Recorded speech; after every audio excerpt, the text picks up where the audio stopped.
Reflections on Lesson 2. I have given everything I see in this room, on this street, from this window, in this place, all the meaning it has for me. This has me looking around at the things I see, just like in Lesson 1. It says to look in all directions, near and far, and to be as indiscriminate as possible with the things that I apply this idea to.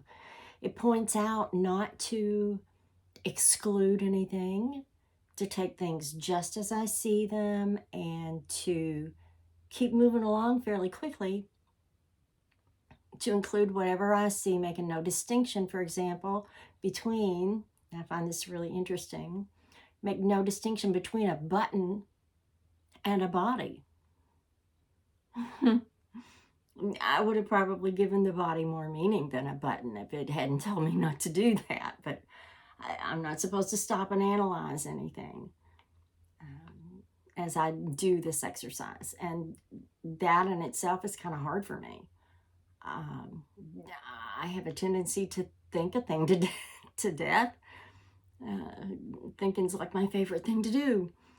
And so just noticing what I see and keeping everything on equal footing with just this one thought in mind, that I've given everything all the meaning it has for me, has been more challenging for me than I thought it would be. As I look around, I realize that the thing itself doesn't mean anything.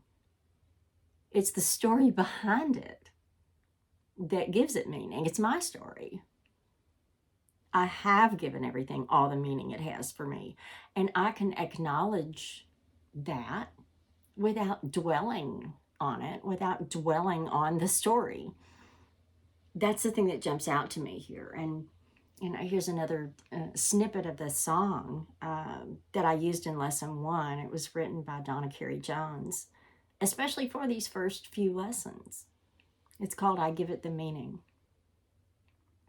Nothing I see means anything. I give it the meaning it has for me. I don't understand anything I see. I give it the meaning it has for me.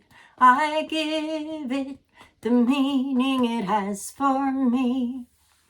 I give it the meaning it has for me.